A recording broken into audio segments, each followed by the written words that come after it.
Good day everyone. For now, for this video, I teach you how to find the value of gyro error, compass error, present variation, and deviation.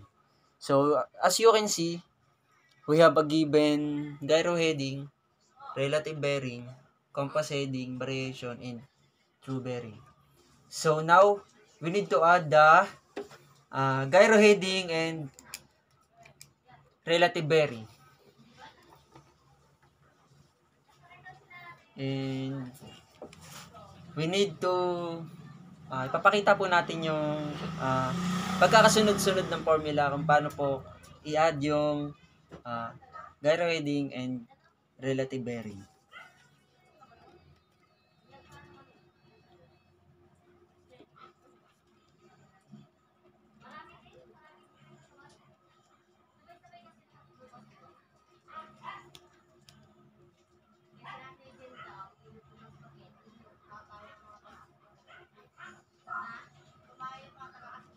Dito ipag-add lang po natin yung gyro heading natin at ang relative bearing para po makuha natin ang gyro bearing.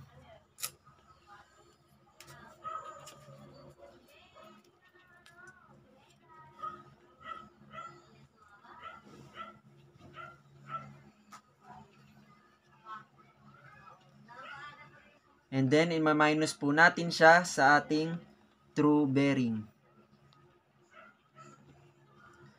na may value na 110 degrees or 110 degrees. Ito po ay ating i-minus upang makuha po natin ang ating true heading.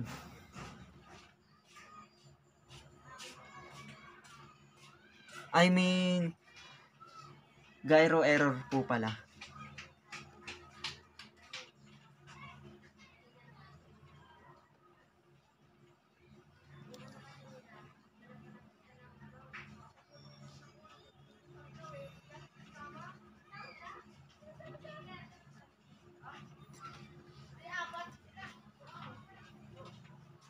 And now, ilalagay naman po natin ang ating gyro heading na may value na 90 degrees.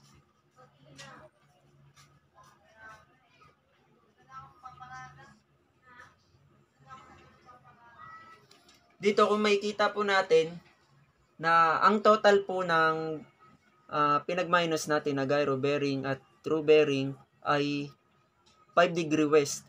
Dahil po, mas malaki po ang ating gyro bearing kaysa sa ating true bearing. At ang magiging total nito ay 5 degree west. Kung malaki naman po ang ating true bearing kaysa sa gyro bearing, ito po ay magiging east. Ito po ay papakat ng daan natin para po malaman natin kung ano po yung magiging direction na magiging sagot natin sa ating gyro error. So ipapakita naman po natin kung paano makukuha ang true heading. Ito po ay ipagmaminus natin.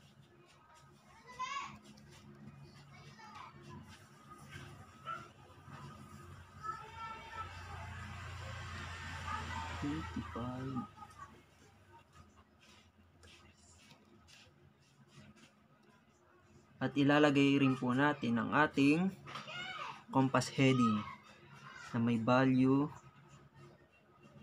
na 97 degrees.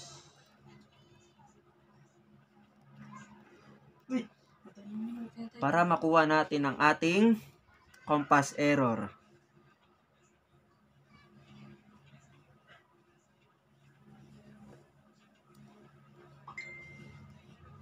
Na may value na 12 degree west.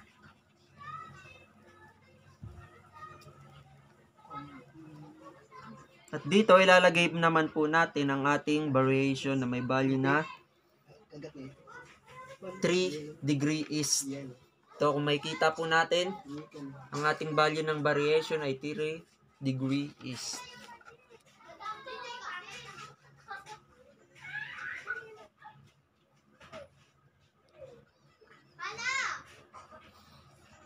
Pero kung makikita po natin dito, dahil ililipat natin ang ating variation dito, ito po ay magiging west.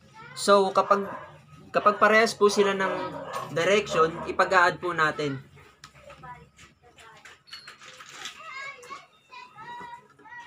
Para makuha po natin ang ating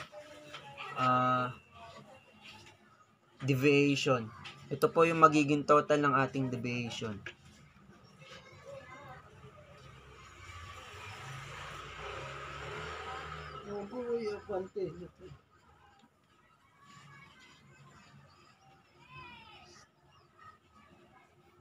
Yon, meron na po tayong total ng ating mga hinahanap. So, ang kailangan na lang po natin ay ang ating present variation. So, paano nga po natin ito makukuha? Kung may kita nyo sa ating variation, may nakikita kayong 2019 for east. Kukunin po natin yan. So, sa ngayon, for now, ilalagay po muna natin yung mga nakuha nating answer sa ating mga hinahanap na gyro error, compass error, at deviation.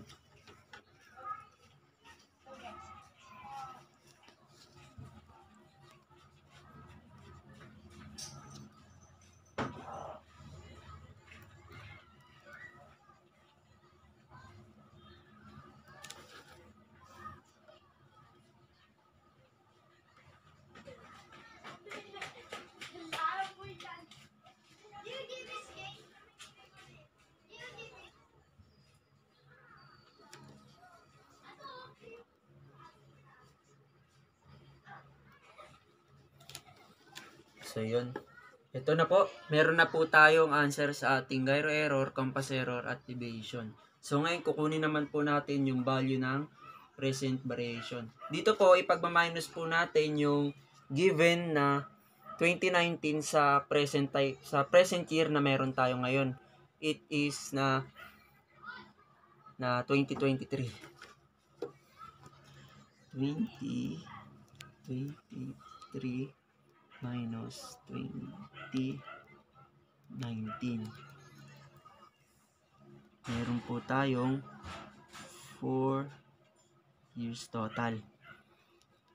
At ita-times naman po natin ito sa ating 4 degree east.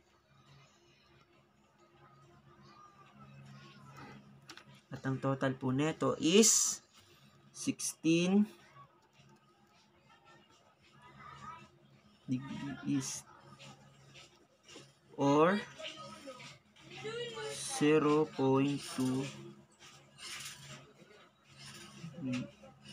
east.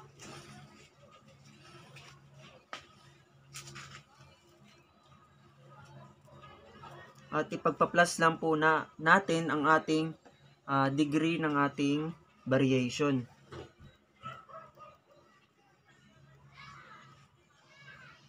Na may value na 3 degree east. At ang total po nito ay 3.2 east. So, meron na po tayong present variation.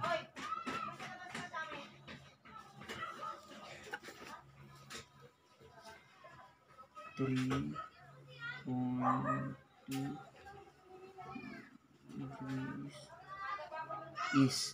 So, yun, meron na po tayong answer sa lahat ng ating mga hinahanap. Yun lang po, maraming salamat.